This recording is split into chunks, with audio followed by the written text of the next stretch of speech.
আসসালামু আলাইকুম, কুশি কাটার বেসিক ক্লাসে আপনাদেরকে স্বাগতম। আজকে হচ্ছে আমি ম্যাজিক রিং করা দেখাবো। তো ম্যাজিক রিং করার জন্য হচ্ছে প্রথমে আমাদেরকে সুতাটাকে এভাবে আমাদেরকে প্রথমে 2টা আঙুল নিতে হবে এবং সুতাটাকে হচ্ছে আমরা তর্জনী আঙুলের দিকে রাখবো। এই যে সুতার যে ছোট প্রান্তটি আছে সেটিকে আমরা তর্জনী আঙুলের দিকে রাখবো এবং হচ্ছে এভাবে পেঁচিয়ে নিয়ে এসে এই যে এভাবে একটা ক্রস চিহ্ন করব। তারপর হচ্ছে আমরা যে আমাদের হুকটা আছে সেটাকে এভাবে এই যে ক্রসের মধ্য দিয়ে নিয়ে যাব, অর্থাৎ আমাদের যে মধ্যমা আঙ্গুলের মধ্যে যে সুতাটা আছে সেটার যে প্রথম অংশটা আছে সেটার ভিতরে নিয়ে যাব এবং এই যে দ্বিতীয়টির যে অংশটা আছে সেটাকে এভাবে প্রথম সুতাটার নিচে দিয়ে নিয়ে আসব।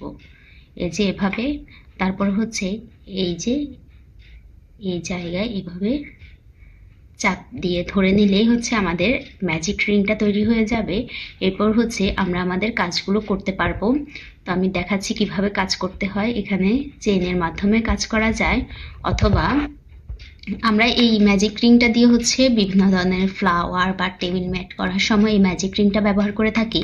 এটা হচ্ছে এই যে ছোট যে সুতাটা আছে এটাকে এভাবে টান দিলে এই রিংটা ছোট হয়ে যায়। ধন্যবাদ সবাইকে।